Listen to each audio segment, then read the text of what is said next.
Exodus, chapter 1. These are the names of the sons of Israel who went to Egypt with Jacob, each with his family: Reuben, Simeon, Levi, and Judah; Issachar, Zebulun, and Benjamin; Dan, and Naphtali; Gad, and Asher. The descendants of Jacob numbered 70 in all. Joseph was already in Egypt. Now Joseph and all his brothers and all that generation died, but the Israelites were exceedingly fruitful. They multiplied greatly, increased in numbers, and became so numerous that the land was filled with them. Then a new king, to whom Joseph meant nothing, came to power in Egypt. "Look," he said to his people, "the Israelites have become far too numerous for us. Come, we must deal shrewdly with them, or they will become even more numerous. And if war breaks out, we'll join our enemies, fight against us, and leave the country." So they put slave masters over them to oppress them with forced labor, and they built Pithom and Ramesses as store cities for Pharaoh. But the more they were oppressed, the more they multiplied and spread. So the Egyptians came to dread the Israelites and worked them ruthlessly. They made their lives bitter with harsh labor, in brick and mortar, and with all kinds of work in the fields. In all their harsh labor the Egyptians worked them ruthlessly. The king of Egypt said to the Hebrew midwives, whose names were Shiphrah and Puah, "When you are helping the Hebrew women during childbirth on the delivery stool, if you see that the baby is a boy, kill him. But if it is a girl, let her live." The midwives, however, feared God and did not do what the king of Egypt had told them to do. They let the boys live. Then the king of Egypt summoned the midwives and asked them, "Why have you done this? Why have you let the boys live?" The midwives answered Pharaoh, "Hebrew women are not like Egyptian women. They are vigorous and give birth before the midwives arrive." So God was kind to the midwives, and the people increased and became even more numerous. And because the midwives feared God, he gave them families of their own. Then Pharaoh gave this order to all his people: "Every Hebrew boy that is born you must throw into the Nile, but let every girl live." Chapter 2. Now a man of the tribe of Levi married a Levite woman, and she became pregnant and gave birth to a son. When she saw that he was a fine child, she hid him for 3 months. But when she could hide him no longer, she got a papyrus basket for him and coated it with tar and pitch. Then she placed the child in it and put it among the reeds along the bank of the Nile. His sister stood at a distance to see what would happen to him. Then Pharaoh's daughter went down to the Nile to bathe, and her attendants were walking along the river bank. She saw the basket among the reeds and sent her female slave to get it. She opened it and saw the baby. He was crying, and she felt sorry for him. "This is one of the Hebrew babies," she said. Then his sister asked Pharaoh's daughter, "Shall I go and get one of the Hebrew women to nurse the baby for you?" "Yes, go," she answered. So the girl went and got the baby's mother. Pharaoh's daughter said to her, "Take this baby and nurse him for me, and I will pay you." So the woman took the baby and nursed him. When the child grew older, she took him to Pharaoh's daughter, and he became her son. She named him Moses, saying, "I drew him out of the water." One day, after Moses had grown up, he went out to where his own people were and watched them at their hard labor. He saw an Egyptian beating a Hebrew, one of his own people. Looking this way and that, and seeing no one, he killed the Egyptian and hid him in the sand. The next day he went out and saw 2 Hebrews fighting. He asked the one in the wrong, "Why are you hitting your fellow Hebrew?" The man said, "Who made you ruler and judge over us? Are you thinking of killing me as you killed the Egyptian?" Then Moses was afraid and thought, "What I did must have become known." When Pharaoh heard of this, he tried to kill Moses. But Moses fled from Pharaoh and went to live in Midian, where he sat down by a well. Now a priest of Midian had 7 daughters, and they came to draw water and fill the troughs to water their father's flock. Some shepherds came along and drove them away, but Moses got up and came to their rescue and watered their flock. When the girls returned to rule their father, he asked them, "Why have you returned so early today?" They answered, "An Egyptian rescued us from the shepherds. He even drew water for us and watered the flock." "And where is he?" Reuel asked his daughters. Why did you leave him? Invite him to have something to eat. Moses agreed to stay with the man, who gave his daughter Zipporah to Moses in marriage. Zipporah gave birth to a son, and Moses named him Gershom, saying, I have become a foreigner in a foreign land. During that long period, the king of Egypt died. The Israelites groaned in their slavery and cried out, and their cry for help because of their slavery went up to God. God heard their groaning, and he remembered his covenant with Abraham, with Isaac, and with Jacob. So God looked on the Israelites and was concerned about them. Chapter 3. Now Moses was tending the flock of Jethro, his father-in-law, the priest of Midian. And he led the flock to the far side of the wilderness, and came to Horeb, the mountain of God. There the angel of the Lord appeared to him in flames of fire from within a bush. Moses saw that though the bush was on fire, it did not burn up.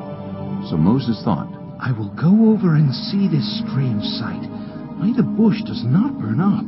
When the Lord saw that he had gone over to look, God called to him from within the bush, Moses, Moses. And Moses said, Here I am. Do not come any closer. God said, Take off your sandals, for the place where you are standing is holy ground. Then he said, I am the God of your father, the God of Abraham, the God of Isaac, and the God of Jacob. At this, Moses hid his face because he was afraid to look at God. The Lord said, I have indeed seen the misery of my people in Egypt. I have heard them crying out because of their slave drivers, and I am concerned about their suffering. So I have come down to rescue them from the hand of the Egyptians, and to bring them up out of that land into a good and spacious land, a land flowing with milk and honey, the home of the Canaanites, Hittites, Amorites, Perizzites, Hivites, and Jebusites. And now the cry of the Israelites has reached me, and I have seen the way the Egyptians are oppressing them. So now, go, I am sending you to Pharaoh, to bring my people, the Israelites, out of Egypt. But Moses said to God, Who am I that I should go to Pharaoh and bring the Israelites out of Egypt? And God said, I will be with you, and this will be the sign to you that it is I who have sent you. When you have brought the people out of Egypt, you will worship God on this mountain. Moses said to God, Suppose I go to the Israelites and say to them, The God of your fathers has sent me to you. And they ask me, What is his name? Then what shall I tell them? God said to Moses, I am who I am. This is what you are to say to the Israelites. I am has sent me to you. God also said to Moses, Say to the Israelites, The Lord, the God of your fathers, the God of Abraham, the God of Isaac, and the God of Jacob, has sent me to you. This is my name forever, the name you shall call me, from generation to generation. Go, assemble the elders of Israel, and say to them, The Lord, the God of your fathers, the God of Abraham, Isaac, and Jacob, appeared to me and said, I have watched over you, and have seen what has been done to you in Egypt. And I have promised to bring you up out of your misery in Egypt, into the land of the Canaanites, Hittites, Amorites, Perizzites, Hivites, and Jebusites, a land flowing with milk and honey. The elders of Israel will listen to you. Then you and the elders are to go to the king of Egypt and say to him, The Lord, the God of the Hebrews, has met with us. Let us take a 3-day journey into the wilderness to offer sacrifices to the Lord our God. But I know that the king of Egypt will not let you go unless a mighty hand compels him. So I will stretch out my hand and strike the Egyptians with all the wonders that I will perform among them. After that, he will let you go. And I will make the Egyptians favorably disposed toward this people, so that when you leave, you will not go empty-handed. Every woman is to ask her neighbor and any woman living in her house for articles of silver and gold, and for clothing, which you will put on your sons and daughters, and so you will plunder the Egyptians. Chapter 4. Moses answered, What if they do not believe me or listen to me and say, The Lord did not appear to you? Then the Lord said to him, What is that in your hand? A staff. He replied. The Lord said, Throw it on the ground. Moses threw it on the ground, and it became a snake, and he ran from it. Then the Lord said to him, Reach out your hand and take it by the tail. So Moses reached out and took hold of the snake, and it turned back into a staff in his hand. This, said the Lord, is so that they may believe that the Lord, the God of their fathers, the God of Abraham, the God of Isaac, and the God of Jacob, has appeared to you. Then the Lord said, Put your hand inside your cloak. So Moses put his hand into his cloak, and when he took it out, the skin was leprous. It had become as white as snow. Now put it back into your cloak, he said. So Moses put his hand back into his cloak, and when he took it out, it was restored, like the rest of his flesh. Then the Lord said, If they do not believe you, or pay attention to the first sign, they may believe the second. But if they do not believe these two signs, or listen to you, take some water from the Nile, and pour it on the dry ground. The water you take from the river will become blood on the ground. Moses said to the Lord, Pardon your servant, Lord. I have never been eloquent, neither in the past nor since you have spoken to your servant. I am slow of speech and tongue. The Lord said to him, Who gave human beings their mouths? Who makes them deaf or mute? Who gives them sight or makes them blind? Is it not I, the Lord? Now go. I will help you speak, and will teach you what to say. But Moses said, Pardon your servant, Lord. Please send someone else. Then the Lord's anger burned against Moses, and he said, What about your brother Aaron the Levite? I know he can speak well. He is already on his way to meet you, and he will be glad to see you. You shall speak to him, and put words in his mouth. I will help both of you speak, and will teach you what to do. He will speak to the people for you, and it will be as if he were your mouth, and as if you were God to him. But take this staff in your hand, so you can perform the signs with it. Then Moses went back to Jethro his father-in-law, and said to him, Let me return to my own people in Egypt to see if any of them are still alive. Jethro said, Go, and I wish you well. Now the Lord had said to Moses in Midian, Go back to Egypt, for all those who wanted to kill you are dead. So Moses took his wife and sons, put them on a donkey, and started back to Egypt. And he took the staff of God in his hand. The Lord said to Moses, When you return to Egypt, see that you perform before Pharaoh all the wonders I have given you the power to do.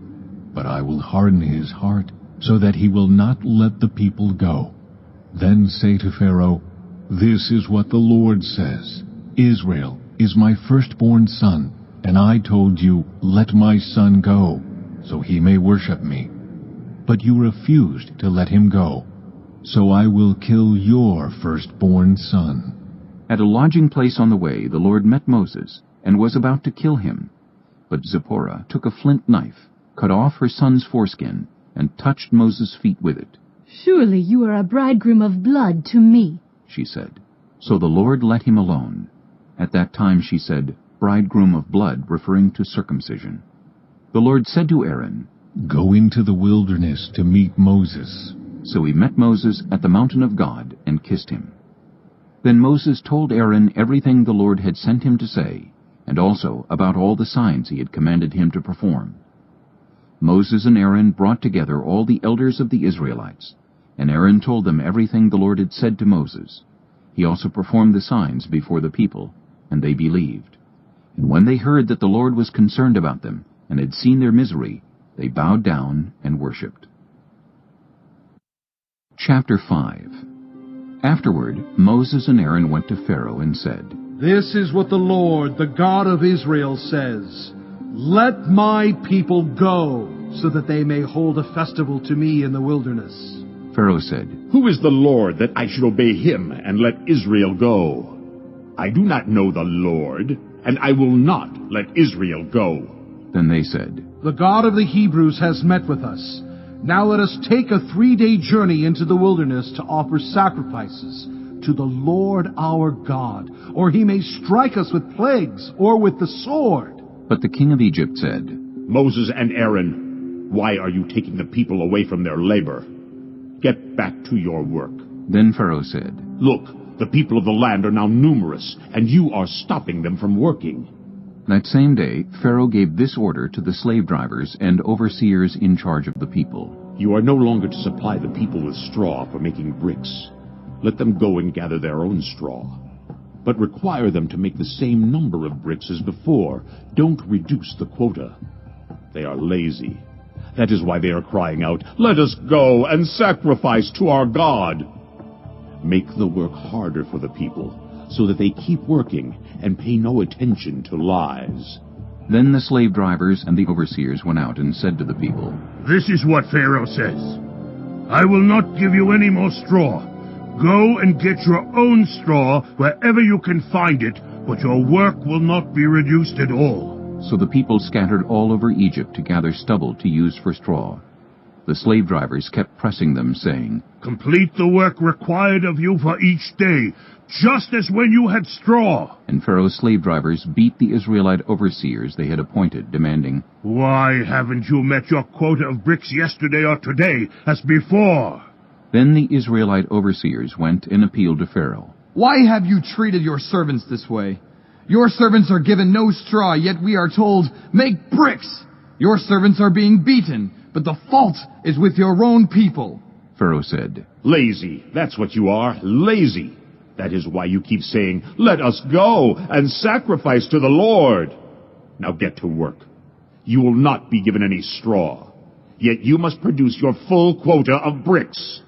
The Israelite overseers realized they were in trouble when they were told, You are not to reduce the number of bricks required of you for each day. When they left Pharaoh, they found Moses and Aaron waiting to meet them, and they said, May the Lord look on you and judge you. You have made us obnoxious to Pharaoh and his officials, and have put a sword in their hand to kill us. Moses returned to the Lord and said, Why, Lord, why have you brought trouble on this people? Is this why you sent me? Ever since I went to Pharaoh to speak in your name, he has brought trouble on this people, and you have not rescued your people at all. Chapter 6. Then the Lord said to Moses, Now you will see what I will do to Pharaoh. Because of my mighty hand, he will let them go. Because of my mighty hand, he will drive them out of his country. God also said to Moses, I am the Lord. I appeared to Abraham, to Isaac, and to Jacob as God Almighty. But by my name the Lord I did not make myself fully known to them. I also established my covenant with them, to give them the land of Canaan, where they resided as foreigners. Moreover, I have heard the groaning of the Israelites, whom the Egyptians are enslaving, and I have remembered my covenant. Therefore, say to the Israelites, I am the Lord, and I will bring you out from under the yoke of the Egyptians. I will free you from being slaves to them, and I will redeem you with an outstretched arm and with mighty acts of judgment.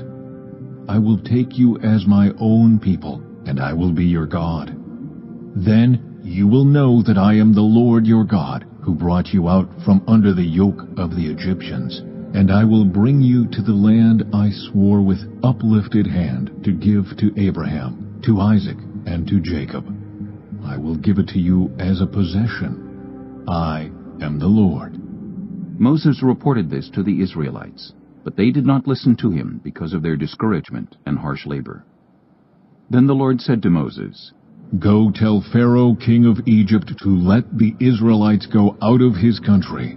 But Moses said to the Lord, If the Israelites will not listen to me, why would Pharaoh listen to me, since I speak with faltering lips? Now the Lord spoke to Moses and Aaron about the Israelites and Pharaoh, king of Egypt, and he commanded them to bring the Israelites out of Egypt. These were the heads of their families: The sons of Reuben, the firstborn son of Israel, were Hanok and Palu, Hezron and Carmi. These were the clans of Reuben. The sons of Simeon were Jemuel, Jamin, Ohad, Jachin, Zohar, and Shaul, the son of a Canaanite woman. These were the clans of Simeon. These were the names of the sons of Levi according to their records: Gershon, Kohath, and Merari. Levi lived 137 years. The sons of Gershon by clans were Libni and Shimei.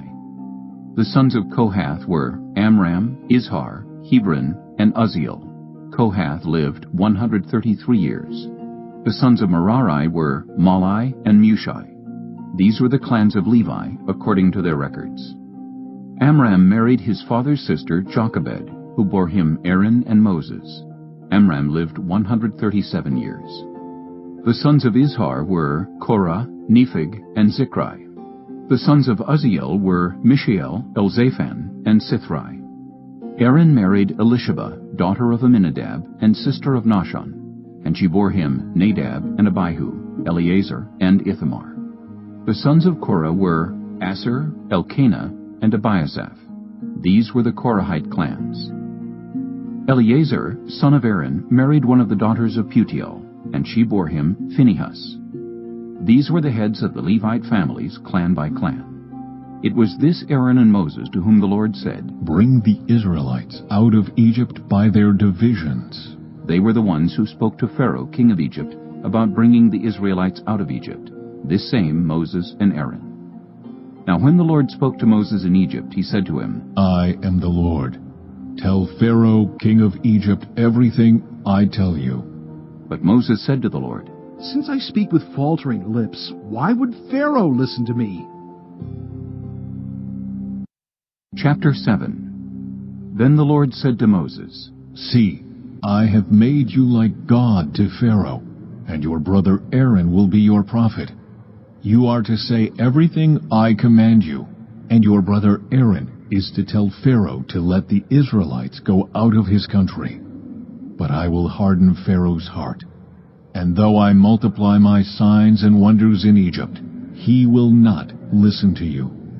Then I will lay my hand on Egypt, and with mighty acts of judgment I will bring out my divisions, my people, the Israelites.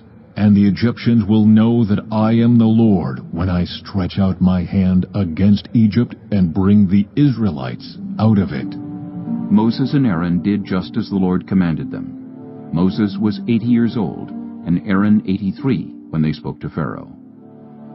The Lord said to Moses and Aaron, "When Pharaoh says to you, 'Perform a miracle,' then say to Aaron, 'Take your staff and throw it down before Pharaoh, and it will become a snake.'"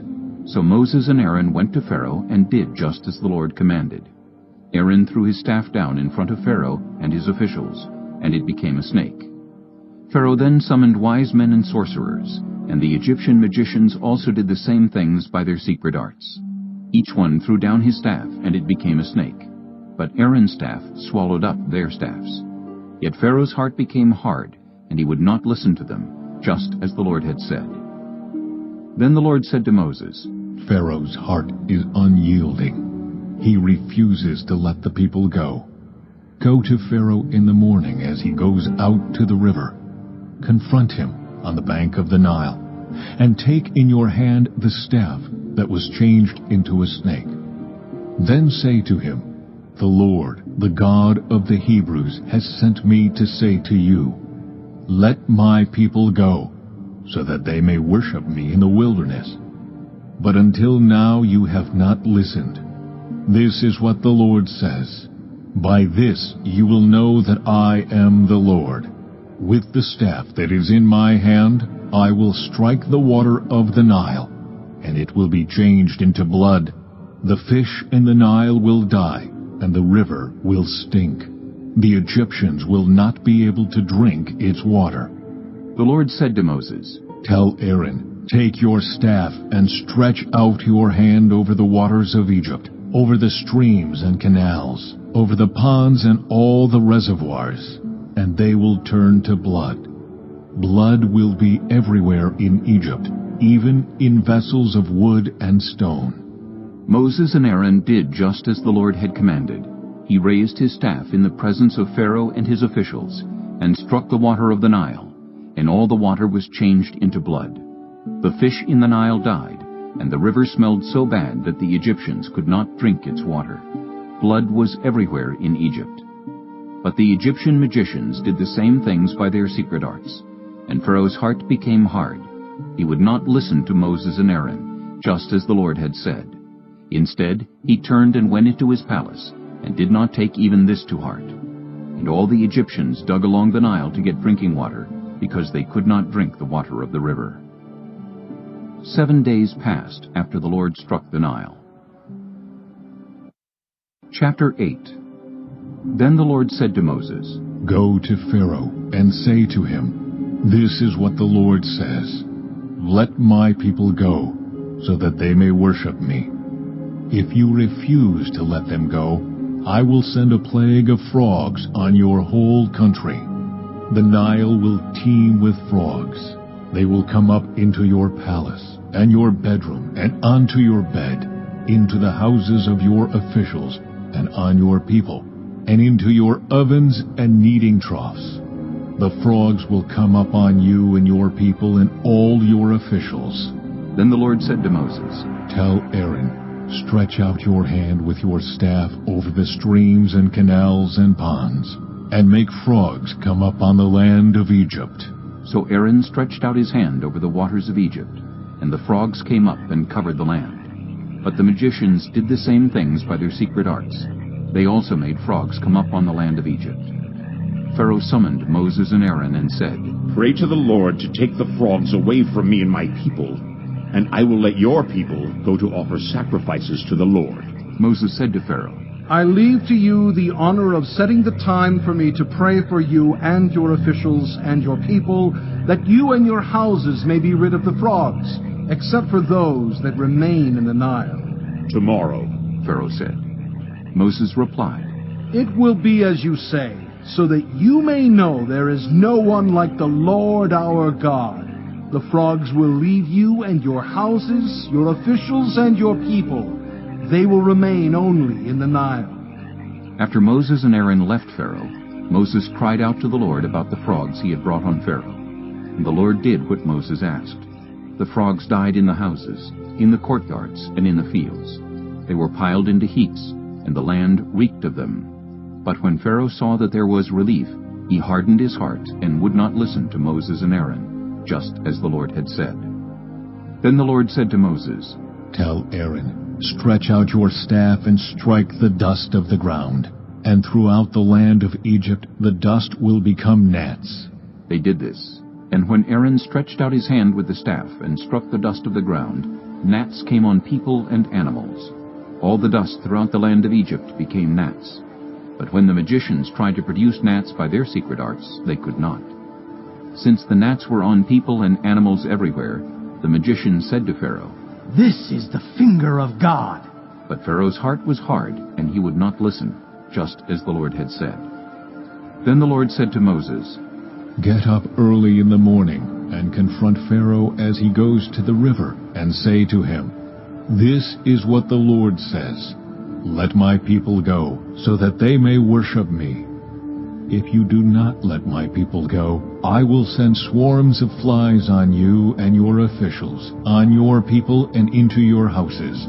The houses of the Egyptians will be full of flies. Even the ground will be covered with them. But on that day I will deal differently with the land of Goshen, where my people live. No swarms of flies will be there, so that you will know that I, the Lord, am in this land. I will make a distinction between my people and your people. This sign will occur tomorrow. And the Lord did this. Dense swarms of flies poured into Pharaoh's palace and into the houses of his officials.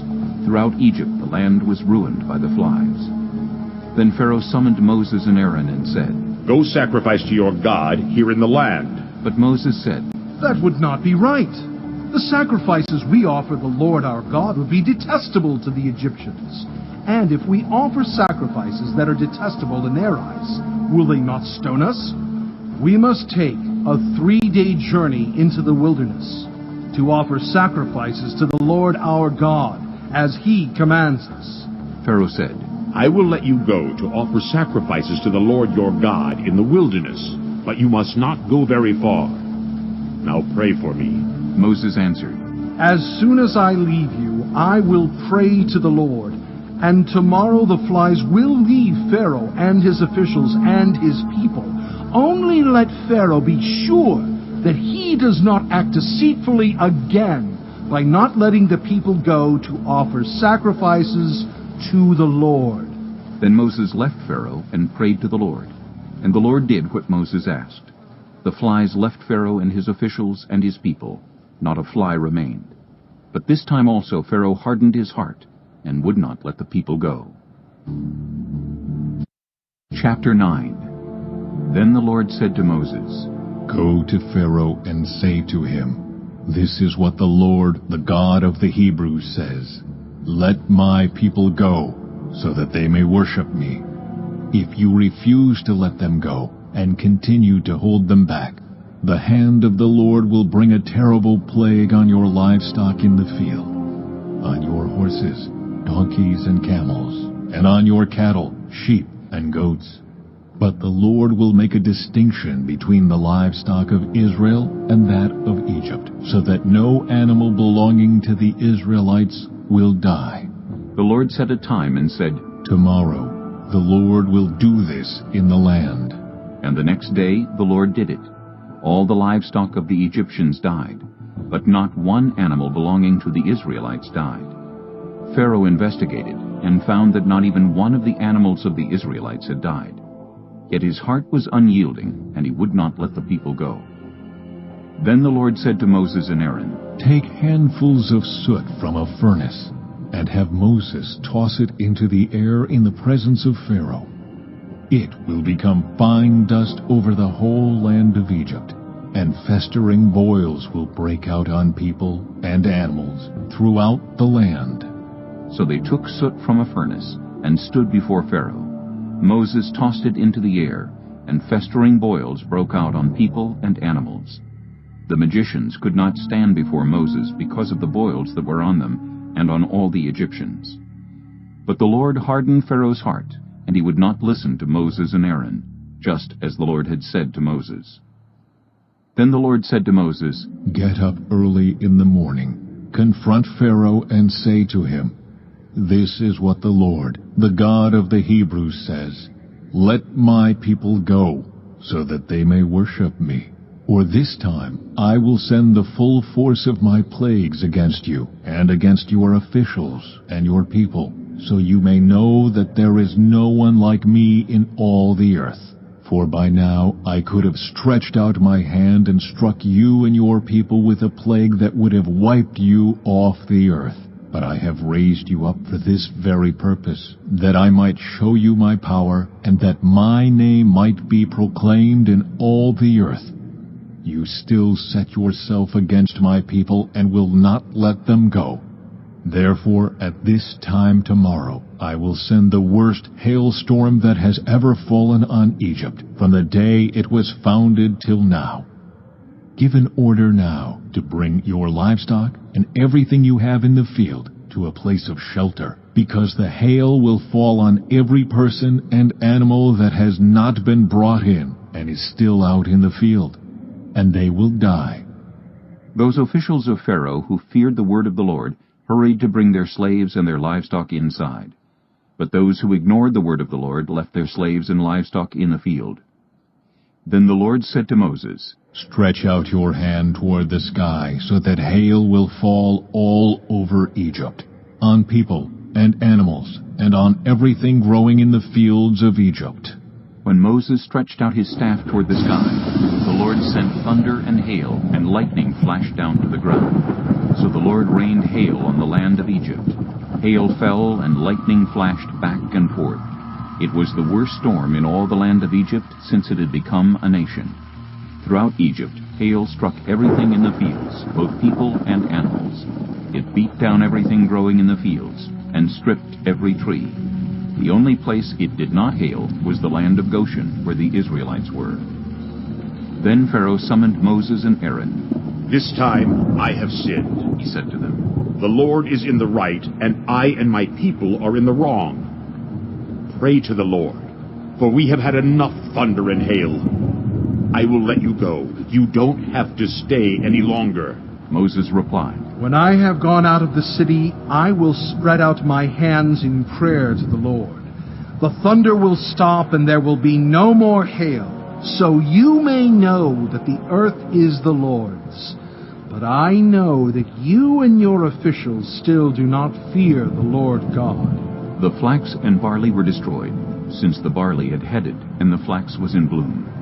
The wheat and spelt, however, were not destroyed, because they ripen later. Then Moses left Pharaoh and went out of the city. He spread out his hands toward the Lord. The thunder and hail stopped, and the rain no longer poured down on the land. When Pharaoh saw that the rain and hail and thunder had stopped, he sinned again. He and his officials hardened their hearts. So Pharaoh's heart was hard, and he would not let the Israelites go, just as the Lord had said through Moses. Chapter 10. Then the Lord said to Moses, Go to Pharaoh, for I have hardened his heart, and the hearts of his officials, so that I may perform these signs of mine among them, that you may tell your children and grandchildren how I dealt harshly with the Egyptians, and how I performed my signs among them, and that you may know that I am the Lord. So Moses and Aaron went to Pharaoh and said to him, This is what the Lord, the God of the Hebrews, says. How long will you refuse to humble yourself before me? Let my people go, so that they may worship me. If you refuse to let them go, I will bring locusts into your country tomorrow. They will cover the face of the ground so that it cannot be seen. They will devour what little you have left after the hail, including every tree that is growing in your fields. They will fill your houses and those of all your officials and all the Egyptians, something neither your parents nor your ancestors have ever seen from the day they settled in this land till now. Then Moses turned and left Pharaoh. Pharaoh's officials said to him, How long will this man be a snare to us? Let the people go, so that they may worship the Lord their God. Do you not yet realize that Egypt is ruined? Then Moses and Aaron were brought back to Pharaoh. "Go worship the Lord your God," he said. "But tell me who will be going." Moses answered, We will go with our young and our old, with our sons and our daughters, and with our flocks and herds, because we are to celebrate a festival to the Lord. Pharaoh said, "The Lord be with you, if I let you go, along with your women and children. Clearly you are bent on evil. No, have only the men go and worship the Lord, since that's what you have been asking for." Then Moses and Aaron were driven out of Pharaoh's presence.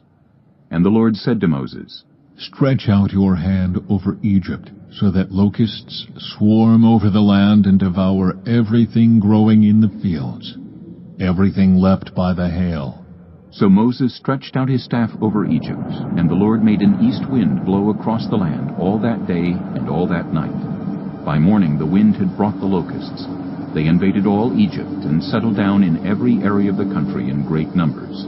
Never before had there been such a plague of locusts, nor will there ever be again. They covered all the ground until it was black. They devoured all that was left after the hail, everything growing in the fields and the fruit on the trees. Nothing green remained on tree or plant in all the land of Egypt. Pharaoh quickly summoned Moses and Aaron and said, "I have sinned against the Lord your God, and against you. Now forgive my sin once more, and pray to the Lord your God to take this deadly plague away from me." Moses then left Pharaoh and prayed to the Lord. And the Lord changed the wind to a very strong west wind, which caught up the locusts and carried them into the Red Sea. Not a locust was left anywhere in Egypt. But the Lord hardened Pharaoh's heart, and he would not let the Israelites go. Then the Lord said to Moses, Stretch out your hand toward the sky, so that darkness spreads over Egypt, darkness that can be felt. So Moses stretched out his hand toward the sky, and total darkness covered all Egypt for 3 days. No one could see anyone else or move about for 3 days. Yet all the Israelites had light in the places where they lived.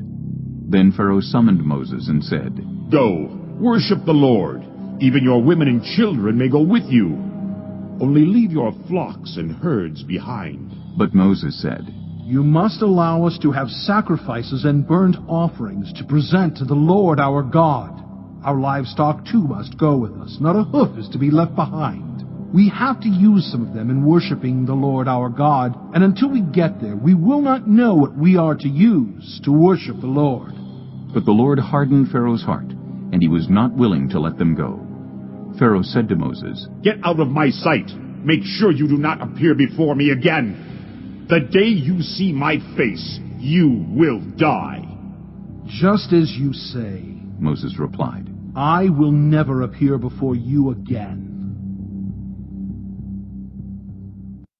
Chapter 11. Now the Lord had said to Moses, I will bring one more plague on Pharaoh and on Egypt. After that, he will let you go from here, and when he does, he will drive you out completely.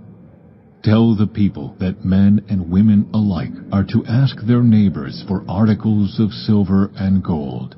The Lord made the Egyptians favorably disposed toward the people, and Moses himself was highly regarded in Egypt by Pharaoh's officials and by the people. So Moses said, This is what the Lord says.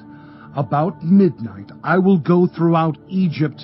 Every firstborn son in Egypt will die, from the firstborn son of Pharaoh who sits on the throne to the firstborn son of the female slave who is at her handmill, and all the firstborn of the cattle as well.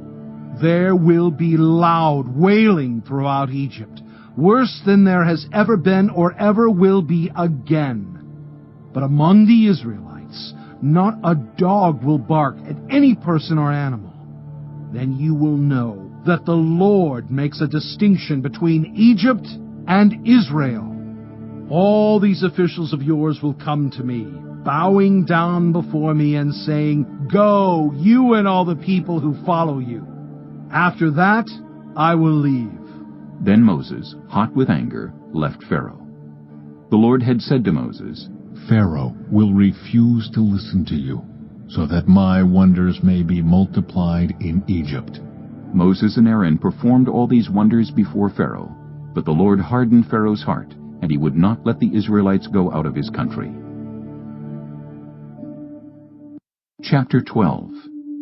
The Lord said to Moses and Aaron in Egypt, This month is to be for you the first month of your year.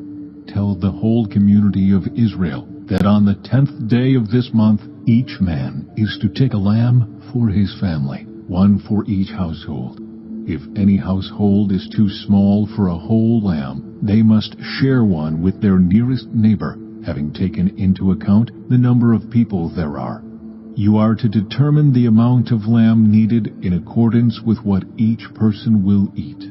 The animals you choose must be year-old males without defect, and you may take them from the sheep or the goats.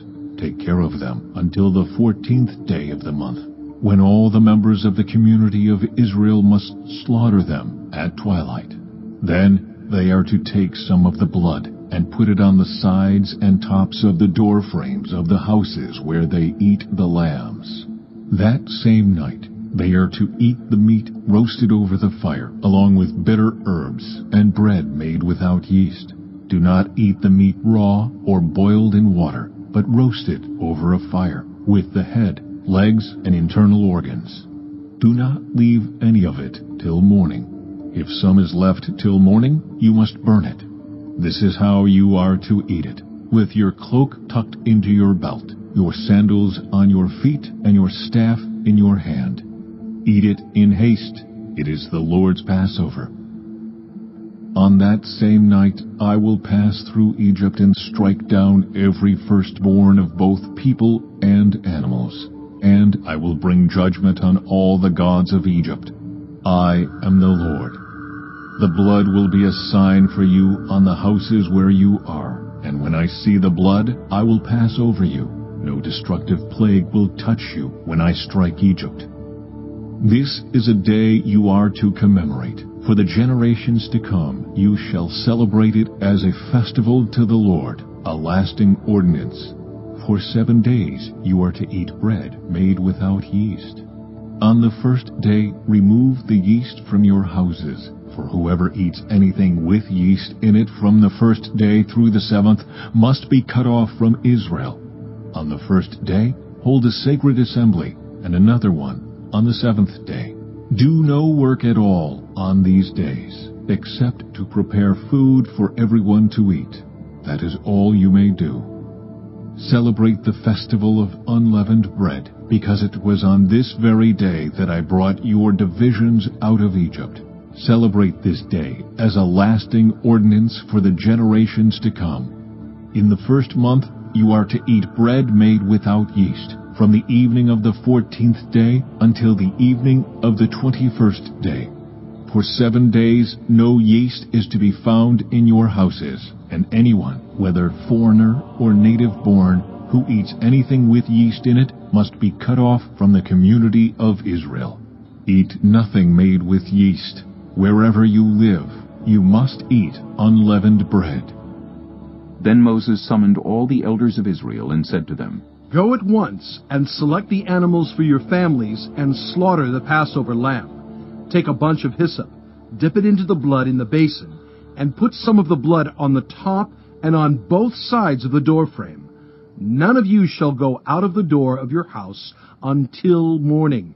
When the Lord goes through the land to strike down the Egyptians, he will see the blood on the top and sides of the doorframe and will pass over that doorway, and he will not permit the destroyer to enter your houses and strike you down.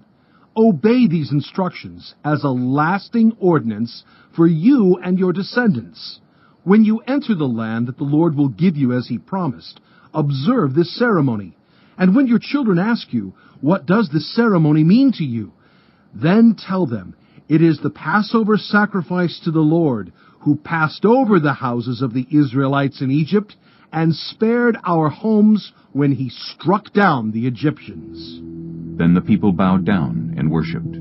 The Israelites did just what the Lord commanded Moses and Aaron. At midnight, the Lord struck down all the firstborn in Egypt, from the firstborn of Pharaoh who sat on the throne to the firstborn of the prisoner who was in the dungeon, and the firstborn of all the livestock as well. Pharaoh and all his officials and all the Egyptians got up during the night, and there was loud wailing in Egypt, for there was not a house without someone dead. During the night, Pharaoh summoned Moses and Aaron and said, Up!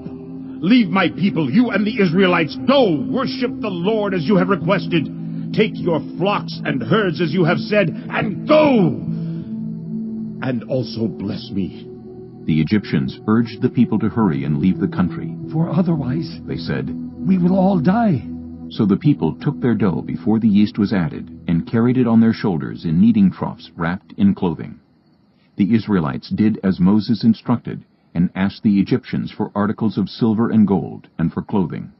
The Lord had made the Egyptians favorably disposed toward the people, and they gave them what they asked for. So they plundered the Egyptians. The Israelites journeyed from Ramesses to Succoth. There were about 600,000 men on foot, besides women and children. Many other people went up with them, and also large droves of livestock, both flocks and herds. With the dough the Israelites had brought from Egypt, they baked loaves of unleavened bread. The dough was without yeast, because they had been driven out of Egypt and did not have time to prepare food for themselves.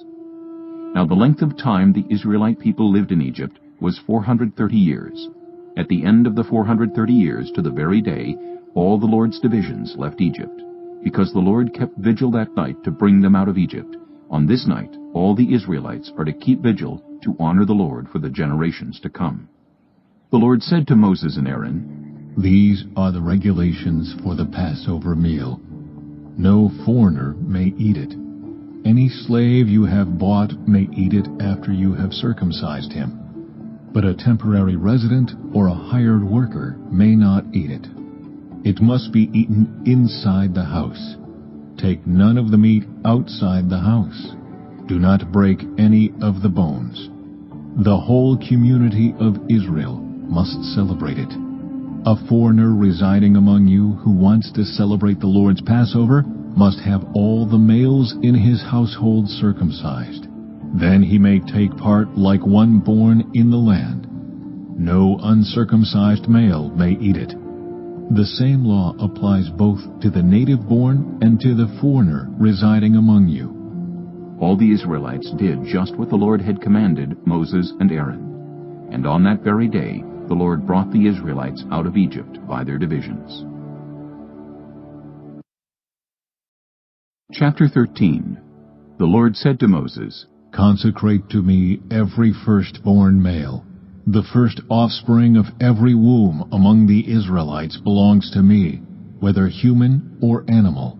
Then Moses said to the people, Commemorate this day, the day you came out of Egypt, out of the land of slavery, because the Lord brought you out of it with a mighty hand. Eat nothing containing yeast. Today, in the month of Aviv, you are leaving.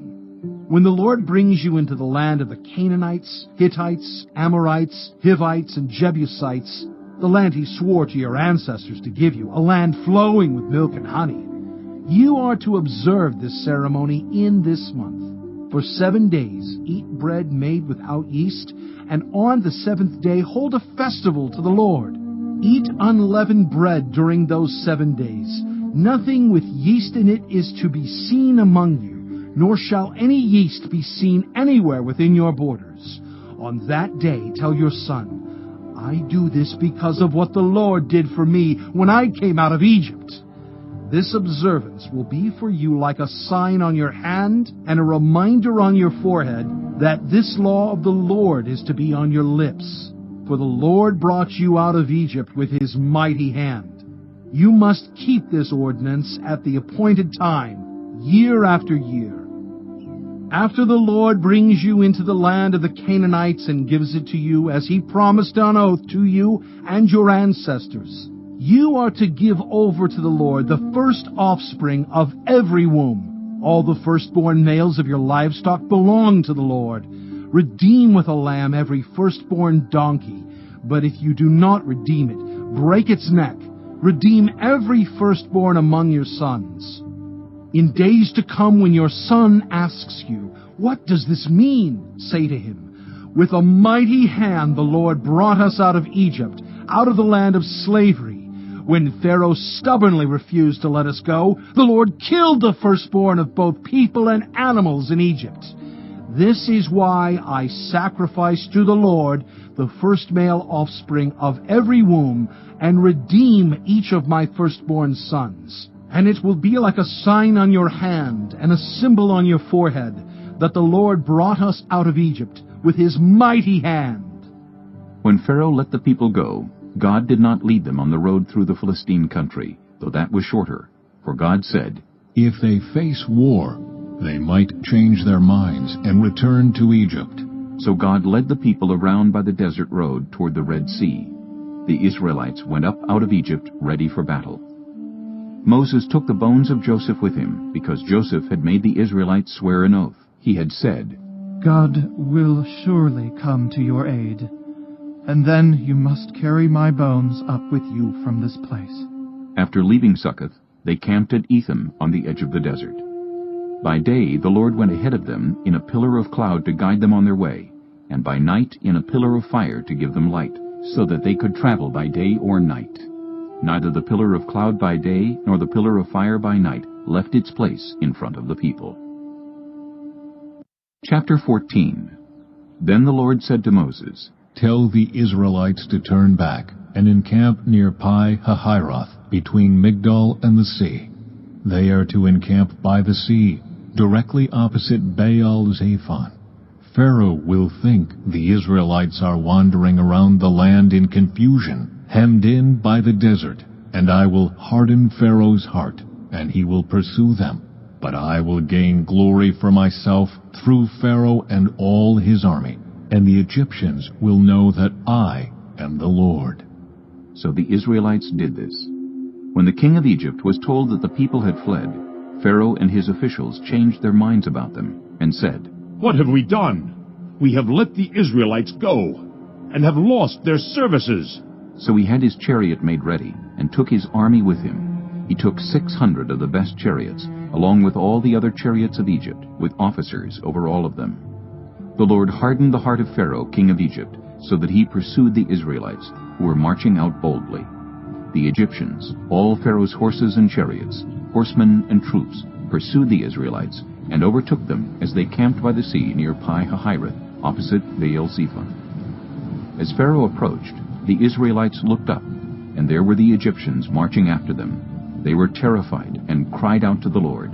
They said to Moses, "Was it because there were no graves in Egypt that you brought us to the desert to die? What have you done to us by bringing us out of Egypt? Didn't we say to you in Egypt, 'Leave us alone, let us serve the Egyptians'? It would have been better for us to serve the Egyptians than to die in the desert." Moses answered the people, "Do not be afraid. Stand firm, and you will see the deliverance the Lord will bring you today. The Egyptians you see today, you will never see again. The Lord will fight for you. You need only to be still." Then the Lord said to Moses, "Why are you crying out to me? Tell the Israelites to move on. Raise your staff and stretch out your hand over the sea to divide the water, so that the Israelites can go through the sea on dry ground. I will harden the hearts of the Egyptians, so that they will go in after them, and I will gain glory through Pharaoh and all his army, through his chariots and his horsemen. The Egyptians will know that I am the Lord, when I gain glory through Pharaoh, his chariots, and his horsemen." Then the angel of God, who had been traveling in front of Israel's army, withdrew and went behind them. The pillar of cloud also moved from in front and stood behind them, coming between the armies of Egypt and Israel. Throughout the night, the cloud brought darkness to the one side and light to the other side, so neither went near the other all night long. Then Moses stretched out his hand over the sea, and all that night the Lord drove the sea back with a strong east wind, and turned it into dry land. The waters were divided, and the Israelites went through the sea on dry ground, with a wall of water on their right and on their left. The Egyptians pursued them, and all Pharaoh's horses and chariots and horsemen followed them into the sea. During the last watch of the night, the Lord looked down from the pillar of fire and cloud at the Egyptian army, and threw it into confusion. He jammed the wheels of their chariots so that they had difficulty driving. And the Egyptians said, "Let's get away from the Israelites. The Lord is fighting for them against Egypt." Then the Lord said to Moses, "Stretch out your hand over the sea, so that the waters may flow back over the Egyptians and their chariots and horsemen." Moses stretched out his hand over the sea, and at daybreak the sea went back to its place. The Egyptians were fleeing toward it, and the Lord swept them into the sea. The water flowed back and covered the chariots and horsemen, the entire army of Pharaoh that had followed the Israelites into the sea. Not one of them survived. But the Israelites went through the sea on dry ground, with a wall of water on their right and on their left. That day the Lord saved Israel from the hands of the Egyptians, and Israel saw the Egyptians lying dead on the shore. And when the Israelites saw the mighty hand of the Lord displayed against the Egyptians, the people feared the Lord and put their trust in him and in Moses his servant. Chapter 15. Then Moses and the Israelites sang this song to the Lord. "I will sing to the Lord, for he is highly exalted. Both horse and driver he has hurled into the sea. The Lord is my strength and my defense. He has become my salvation. He is my God, and I will praise him, my father's God, and I will exalt him. The Lord is a warrior. The Lord is his name. Pharaoh's chariots and his army he has hurled into the sea. The best of Pharaoh's officers are drowned in the Red Sea. The deep waters have covered them. They sank to the depths like a stone. Your right hand, Lord, was majestic in power. Your right hand, Lord, shattered the enemy. In the greatness of your majesty, you threw down those who opposed you. You unleashed your burning anger. It consumed them like stubble. By the blast of your nostrils, the waters piled up. The surging waters stood up like a wall. The deep waters congealed in the heart of the sea. The enemy boasted, "I will pursue. I will overtake them. I will divide the spoils. I will gorge myself on them. I will draw my sword, and my hand will destroy them.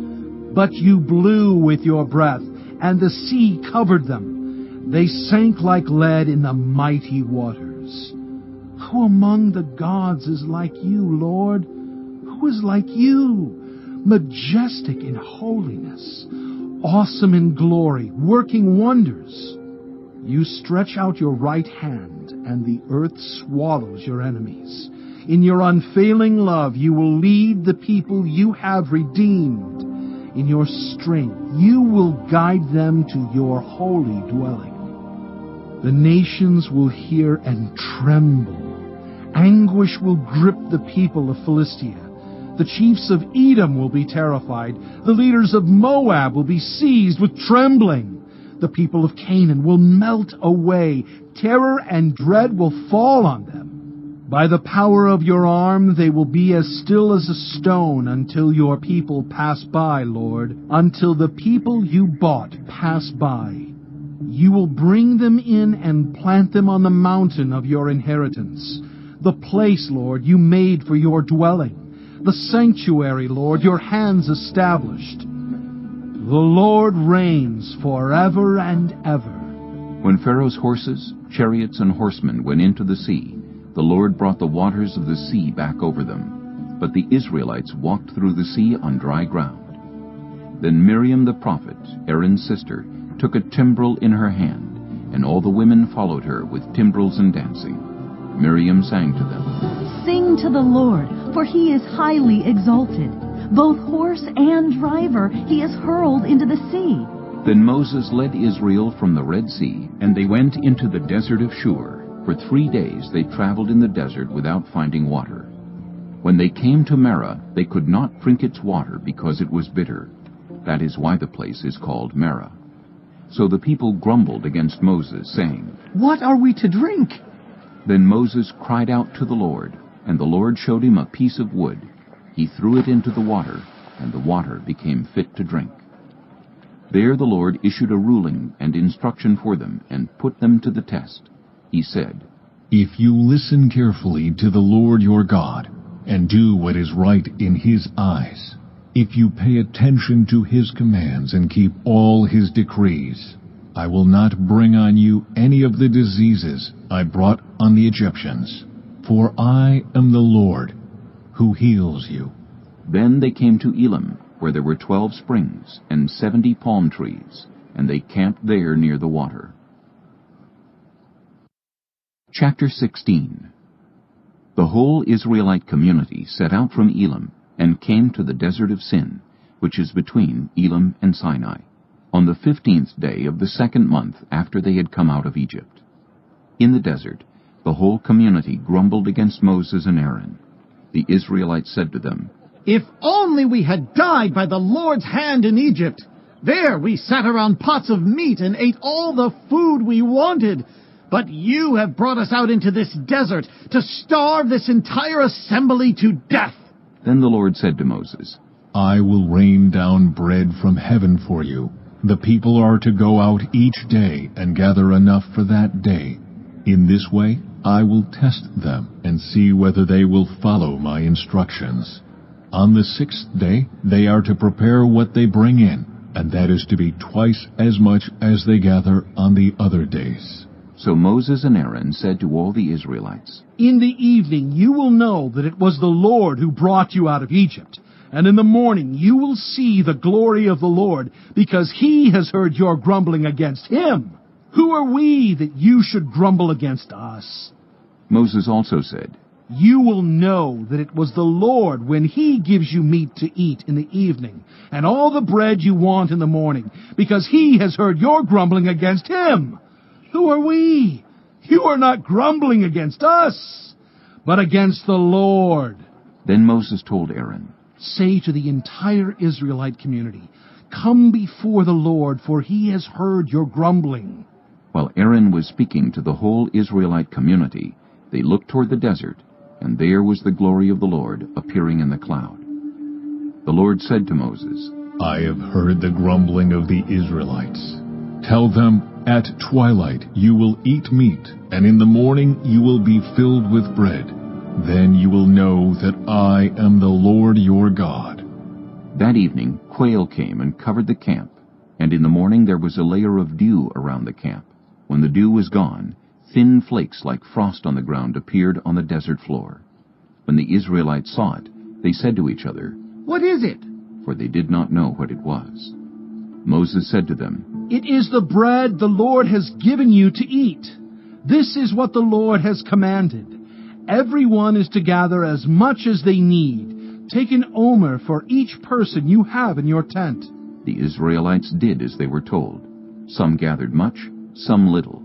And when they measured it by the omer, the one who gathered much did not have too much, and the one who gathered little did not have too little. Everyone had gathered just as much as they needed. Then Moses said to them, "No one is to keep any of it until morning." However, some of them paid no attention to Moses. They kept part of it until morning, but it was full of maggots and began to smell. So Moses was angry with them. Each morning everyone gathered as much as they needed, and when the sun grew hot, it melted away. On the 6th day they gathered twice as much, 2 omers for each person. And the leaders of the community came and reported this to Moses. He said to them, "This is what the Lord commanded. Tomorrow is to be a day of Sabbath rest, a holy Sabbath to the Lord. So bake what you want to bake, and boil what you want to boil. Save whatever is left, and keep it until morning." So they saved it until morning, as Moses commanded, and it did not stink or get maggots in it. "Eat it today," Moses said, "because today is a Sabbath to the Lord. You will not find any of it on the ground today. 6 days you are to gather it, but on the 7th day, the Sabbath, there will not be any." Nevertheless, some of the people went out on the 7th day to gather it, but they found none. Then the Lord said to Moses, "How long will you refuse to keep my commands and my instructions? Bear in mind that the Lord has given you the Sabbath. That is why on the 6th day he gives you bread for 2 days. Everyone is to stay where they are on the 7th day. No one is to go out." So the people rested on the 7th day. The people of Israel called the bread manna. It was white like coriander seed and tasted like wafers made with honey. Moses said, "This is what the Lord has commanded. Take an omer of manna and keep it for the generations to come, so they can see the bread I gave you to eat in the wilderness when I brought you out of Egypt." So Moses said to Aaron, "Take a jar and put an omer of manna in it. Then place it before the Lord to be kept for the generations to come." As the Lord commanded Moses, Aaron put the manna with the tablets of the covenant law so that it might be preserved.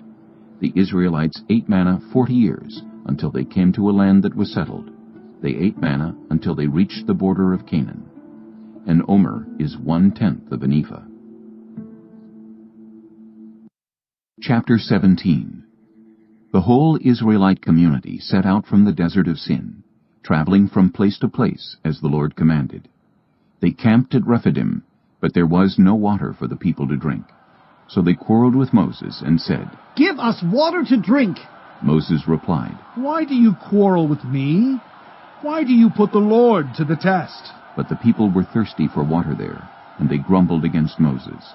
They said, "Why did you bring us up out of Egypt to make us and our children and livestock die of thirst?" Then Moses cried out to the Lord, "What am I to do with these people? They are almost ready to stone me." The Lord answered Moses, "Go out in front of the people. Take with you some of the elders of Israel, and take in your hand the staff with which you struck the Nile, and go. I will stand there before you by the rock at Horeb. Strike the rock, and water will come out of it for the people to drink."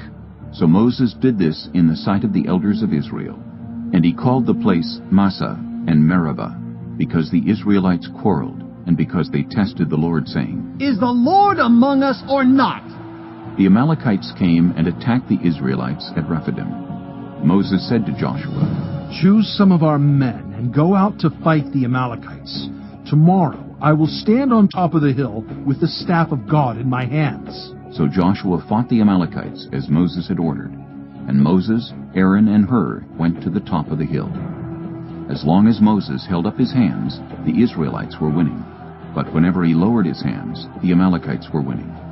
When Moses' hands grew tired, they took a stone and put it under him, and he sat on it. Aaron and Hur held his hands up, one on one side, one on the other, so that his hands remained steady till sunset.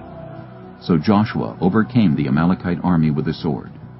Then the Lord said to Moses, "Write this on a scroll as something to be remembered, and make sure that Joshua hears it, because I will completely blot out the name of Amalek from under heaven."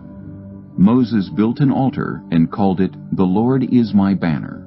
He said, Because hands were lifted up against the throne of the Lord will be at war against the Amalekites from generation to generation. Chapter 18. Now Jethro, the priest of Midian and father-in-law of Moses, heard of everything God had done for Moses and for his people Israel, and how the Lord had brought Israel out of Egypt. After Moses had sent away his wife Zipporah, his father-in-law Jethro received her and her 2 sons. One son was named Gershom, for Moses said, I have become a foreigner in a foreign land. And the other was named Eleazar, for he said, My father's God was my helper. He saved me from the sword of Pharaoh. Jethro, Moses' father-in-law, together with Moses' sons and wife, came to him in the wilderness, where he was camped near the mountain of God. Jethro had sent word to him, I, your father-in-law Jethro, am coming to you with your wife and her 2 sons. So Moses went out to meet his father-in-law, and bowed down and kissed him. They greeted each other, and then went into the tent. Moses told his father-in-law about everything the Lord had done to Pharaoh and the Egyptians for Israel's sake, and about all the hardships they had met along the way, and how the Lord had saved them. Jethro was delighted to hear about all the good things the Lord had done for Israel in rescuing them from the hand of the Egyptians. He said, Praise be to the Lord, who rescued you from the hand of the Egyptians and of Pharaoh, and who rescued the people from the hand of the Egyptians. Now I know that the Lord is greater than all other gods, for he did this to those who had treated Israel arrogantly. Then Jethro, Moses' father-in-law, brought a burnt offering and other sacrifices to God, and Aaron came with all the elders of Israel to eat a meal with Moses' father-in-law in the presence of God. The next day Moses took his seat to serve as judge for the people, and they stood around him from morning till evening. When his father-in-law saw all that Moses was doing for the people, he said, What is this you are doing for the people? Why do you alone sit as judge, while all these people stand around you from morning till evening? Moses answered him, Because the people come to me to seek God's will. Whenever they have a dispute, it is brought to me, and I decide between the parties and inform them of God's decrees and instructions. Moses' father-in-law replied, What you are doing is not good. You and these people who come to you will only wear yourselves out. The work is too heavy for you. You cannot handle it alone. Listen now to me, and I will give you some advice, and may God be with you. You must be the people's representative before God and bring their disputes to him. Teach them his decrees and instructions and show them the way they are to live and how they are to behave. But select capable men from all the people, men who fear God, trustworthy men who hate dishonest gain, and appoint them as officials over thousands, hundreds, 50s, and 10s. Have them serve as judges for the people at all times, but have them bring every difficult case to you. The simple cases they can decide themselves. That will make your load lighter because they will share it with you. If you do this, and God so commands, you will be able to stand the strain, and all these people will go home satisfied. Moses listened to his father-in-law and did everything he said.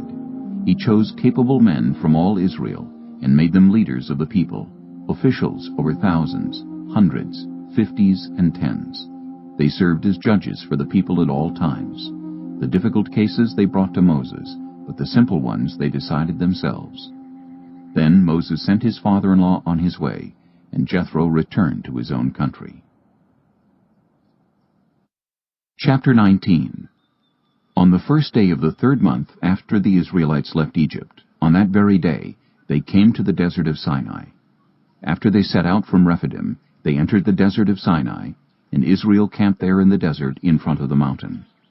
Then Moses went up to God, and the Lord called to him from the mountain and said, This is what you are to say to the descendants of Jacob, and what you are to tell the people of Israel. You yourselves have seen what I did to Egypt, and how I carried you on eagle's wings and brought you to myself. Now if you obey me fully and keep my covenant, then out of all nations you will be my treasured possession. Although the whole earth is mine, you will be for me a kingdom of priests and a holy nation. These are the words you are to speak to the Israelites. So Moses went back and summoned the elders of the people, and set before them all the words the Lord had commanded him to speak. The people all responded together, We will do everything the Lord has said. So Moses brought their answer back to the Lord. The Lord said to Moses, I am going to come to you in a dense cloud, so that the people will hear me speaking with you, and will always put their trust in you. Then Moses told the Lord what the people had said. And the Lord said to Moses, Go to the people and consecrate them today and tomorrow. Have them wash their clothes and be ready by the 3rd day, because on that day the Lord will come down on Mount Sinai in the sight of all the people. Put limits for the people around the mountain, and tell them, Be careful that you do not approach the mountain or touch the foot of it. Whoever touches the mountain is to be put to death. They are to be stoned or shot with arrows. Not a hand is to be laid on them. No person or animal shall be permitted to live. Only when the ram's horn sounds a long blast may they approach the mountain. After Moses had gone down the mountain to the people, he consecrated them, and they washed their clothes. Then he said to the people, Prepare yourselves for the 3rd day. Abstain from sexual relations. On the morning of the 3rd day there was thunder and lightning, with a thick cloud over the mountain, and a very loud trumpet blast. Everyone in the camp trembled. Then Moses led the people out of the camp to meet with God, and they stood at the foot of the mountain. Mount Sinai was covered with smoke, because the Lord descended on it in fire. The smoke billowed up from it like smoke from a furnace, and the whole mountain trembled violently. As the sound of the trumpet grew louder and louder, Moses spoke, and the voice of God answered him. The Lord descended to the top of Mount Sinai, and called Moses to the top of the mountain. So Moses went up, and the Lord said to him, Go down and warn the people, so they do not force their way through to see the Lord, and many of them perish. Even the priests who approach the Lord must consecrate themselves, or the Lord will break out against them. Moses said to the Lord, The people cannot come up Mount Sinai, because you yourself warned us. Put limits around the mountain and set it apart as holy. The Lord replied, Go down and bring Aaron up with you. But the priests and the people must not force their way through to come up to the Lord, or he will break out against them. So Moses went down to the people and told them. Chapter 20. And God spoke all these words. I am the Lord your God, who brought you out of Egypt, out of the land of slavery. You shall have no other gods before me. You shall not make for yourself an image in the form of anything in heaven above, or on the earth beneath, or in the waters below. You shall not bow down to them, or worship them. For I, the Lord your God, am a jealous God, punishing the children for the sin of the parents to the 3rd and 4th generation of those who hate me, but showing love to 1,000 generations of those who love me and keep my commandments. You shall not misuse the name of the Lord your God, for the Lord will not hold anyone guiltless who misuses his name. Remember the Sabbath day by keeping it holy. 6 days you shall labor and do all your work, but the 7th day is a Sabbath to the Lord your God. On it you shall not do any work, neither you, nor your son or daughter, nor your male or female servant, nor your animals, nor any foreigner residing in your towns. For in 6 days the Lord made the heavens and the earth, the sea, and all that is in them. But he rested on the 7th day. Therefore the Lord blessed the Sabbath day and made it holy. Honor your father and your mother, so that you may live long in the land the Lord your God is giving you. You shall not murder. You shall not commit adultery. You shall not steal. You shall not give false testimony against your neighbor. You shall not covet your neighbor's house. You shall not covet your neighbor's wife, or his male or female servant, his ox or donkey, or anything that belongs to your neighbor. When the people saw the thunder and lightning, and heard the trumpet, and saw the mountain in smoke, they trembled with fear. They stayed at a distance, and said to Moses, "Speak to us yourself, and we will listen. But do not have God speak to us, or we will die." Moses said to the people, "Do not be afraid. God has come to test you, so that the fear of God will be with you to keep you from sinning." The people remained at a distance, while Moses approached the thick darkness where God was. Then the Lord said to Moses, Tell the Israelites this: You have seen for yourselves that I have spoken to you from heaven. Do not make any gods to be alongside me. Do not make for yourselves gods of silver or gods of gold. Make an altar of earth for me, and sacrifice on it your burnt offerings and fellowship offerings, your sheep and goats and your cattle. Wherever I cause my name to be honored, I will come to you and bless you. If you make an altar of stones for me, do not build it with dressed stones, for you will defile it if you use a tool on it. And do not go up to my altar on steps, or your private parts may be exposed. Chapter 21. These are the laws you are to set before them. If you buy a Hebrew servant, he is to serve you for 6 years, but in the 7th year he shall go free, without paying anything. If he comes alone, he is to go free alone, but if he has a wife when he comes, she is to go with him. If his master gives him a wife, and she bears him sons or daughters, the woman and her children shall belong to her master, and only the man shall go free. But if the servant declares, I love my master and my wife and children, and do not want to go free, then his master must take him before the judges. He shall take him to the door or the doorpost, and pierce his ear with an awl. Then he will be his servant for life. If a man sells his daughter as a servant, she is not to go free as male servants do. If she does not please the master who has selected her for himself, he must let her be redeemed. He has no right to sell her to foreigners, because he has broken faith with her. If he selects her for his son, he must grant her the rights of a daughter. If he marries another woman, he must not deprive the first one of her food, clothing, and marital rights. If he does not provide her with these 3 things, she is to go free, without any payment of money. Anyone who strikes a person with a fatal blow is to be put to death. However, if it is not done intentionally, but God lets it happen, they are to flee to a place I will designate. But if anyone schemes and kills someone deliberately, that person is to be taken from my altar and put to death. Anyone who attacks their father or mother is to be put to death.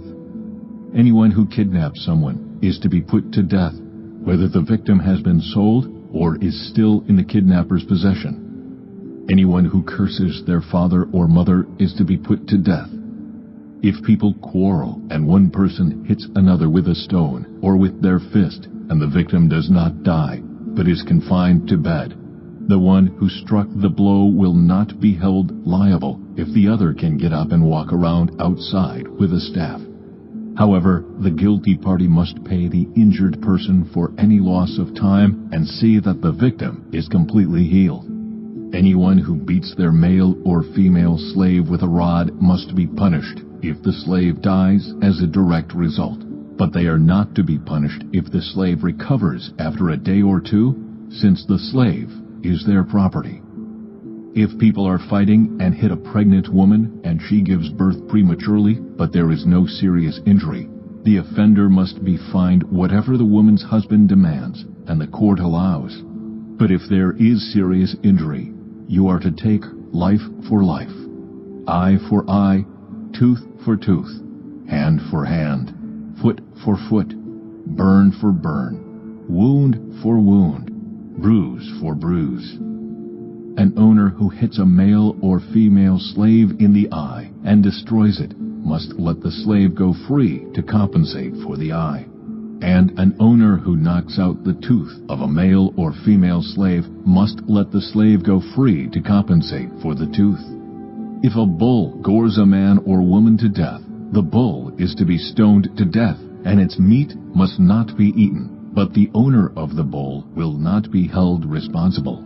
If, however, the bull has had the habit of goring, and the owner has been warned but has not kept it penned up, and it kills a man or woman, the bull is to be stoned, and its owner also is to be put to death. However, if payment is demanded, the owner may redeem his life by the payment of whatever is demanded. This law also applies if the bull gores a son or daughter. If the bull gores a male or female slave, the owner must pay 30 shekels of silver to the master of the slave, and the bull is to be stoned to death. If anyone uncovers a pit or digs one and fails to cover it, and an ox or a donkey falls into it, the one who opened the pit must pay the owner for the loss and take the dead animal in exchange. If anyone's bull injures someone else's bull and it dies, the two parties are to sell the live one and divide both the money and the dead animal equally. However, if it was known that the bull had the habit of goring, yet the owner did not keep it penned up, the owner must pay, animal for animal, and take the dead animal in exchange. Chapter 22. Whoever steals an ox or a sheep and slaughters it or sells it must pay back 5 head of cattle for the ox and 4 sheep for the sheep. If a thief is caught breaking in at night and is struck a fatal blow, the defender is not guilty of bloodshed. But if it happens after sunrise, the defender is guilty of bloodshed. Anyone who steals must certainly make restitution, but if they have nothing, they must be sold to pay for their theft. If the stolen animal is found alive in their possession, whether ox or donkey or sheep, they must pay back double. If anyone grazes their livestock in a field or vineyard and lets them stray, and they graze in someone else's field, the offender must make restitution from the best of their own field or vineyard. If a fire breaks out and spreads into thorn bushes so that it burns shocks of grain or standing grain or the whole field, the one who started the fire must make restitution. If anyone gives a neighbor silver or goods for safekeeping, and they are stolen from the neighbor's house, the thief, if caught, must pay back double.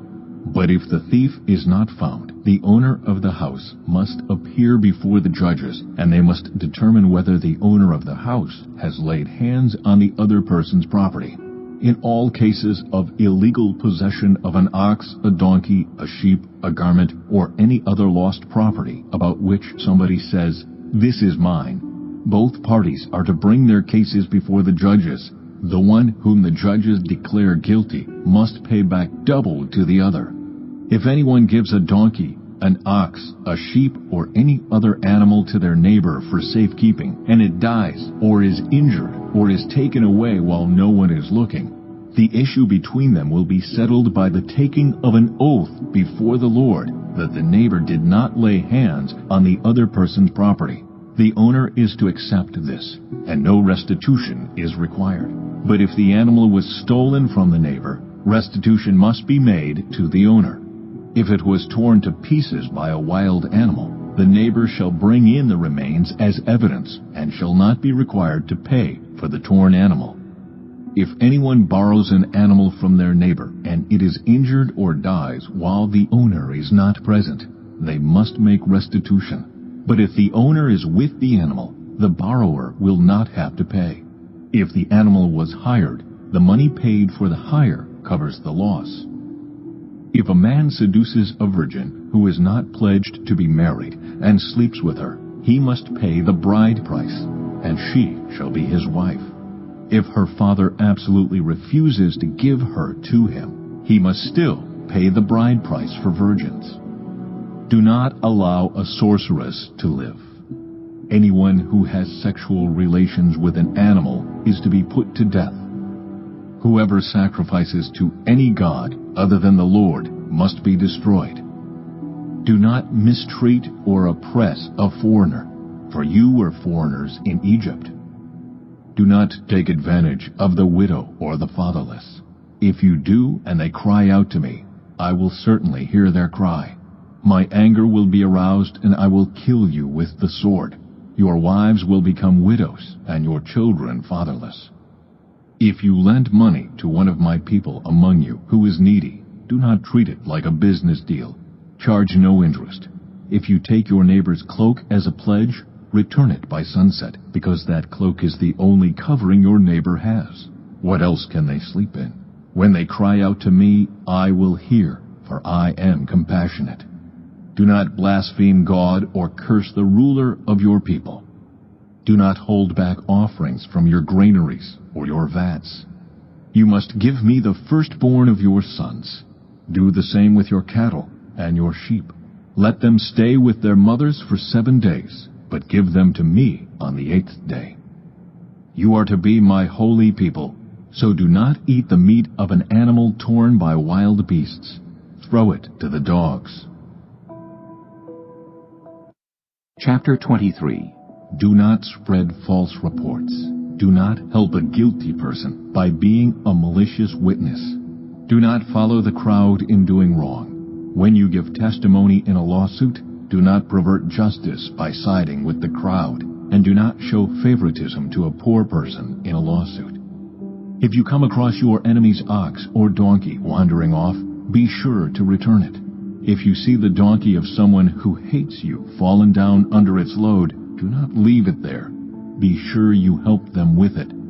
Do not deny justice to your poor people in their lawsuits. Have nothing to do with a false charge, and do not put an innocent or honest person to death, for I will not acquit the guilty. Do not accept a bribe, for a bribe blinds those who see and twists the words of the innocent. Do not oppress a foreigner. You yourselves know how it feels to be foreigners, because you were foreigners in Egypt. For 6 years you are to sow your fields and harvest the crops. But during the 7th year let the land lie unplowed and unused. Then the poor among your people may get food from it, and the wild animals may eat what is left. Do the same with your vineyard and your olive grove. 6 days do your work, but on the 7th day do not work, so that your ox and your donkey may rest, and so that the slave born in your household and the foreigner living among you may be refreshed. Be careful to do everything I have said to you. Do not invoke the names of other gods. Do not let them be heard on your lips. 3 times a year you are to celebrate a festival to me. Celebrate the festival of unleavened bread. For 7 days eat bread made without yeast, as I commanded you. Do this at the appointed time in the month of Aviv, for in that month you came out of Egypt. No one is to appear before me empty-handed. Celebrate the festival of harvest with the first fruits of the crops you sow in your field. Celebrate the festival of ingathering at the end of the year, when you gather in your crops from the field. 3 times a year all the men are to appear before the sovereign Lord. Do not offer the blood of a sacrifice to me along with anything containing yeast. The fat of my festival offerings must not be kept until morning. Bring the best of the first fruits of your soil to the house of the Lord your God. Do not cook a young goat in its mother's milk. See, I am sending an angel ahead of you to guard you along the way, and to bring you to the place I have prepared. Pay attention to him and listen to what he says. Do not rebel against him. He will not forgive your rebellion, since my name is in him. If you listen carefully to what he says and do all that I say, I will be an enemy to your enemies, and will oppose those who oppose you. My angel will go ahead of you and bring you into the land of the Amorites, Hittites, Perizzites, Canaanites, Hivites, and Jebusites, and I will wipe them out. Do not bow down before their gods or worship them or follow their practices. You must demolish them and break their sacred stones to pieces. Worship the Lord your God, and his blessing will be on your food and water. I will take away sickness from among you, and none will miscarry or be barren in your land. I will give you a full lifespan. I will send my terror ahead of you and throw into confusion every nation you encounter. I will make all your enemies turn their backs and run. I will send the hornet ahead of you to drive the Hivites, Canaanites, and Hittites out of your way. But I will not drive them out in a single year, because the land would become desolate and the wild animals too numerous for you. Little by little, I will drive them out before you, until you have increased enough to take possession of the land. I will establish your borders from the Red Sea to the Mediterranean Sea, and from the desert to the Euphrates River. I will give into your hands the people who live in the land, and you will drive them out before you. Do not make a covenant with them or with their gods. Do not let them live in your land, or they will cause you to sin against me, because the worship of their gods will certainly be a snare to you.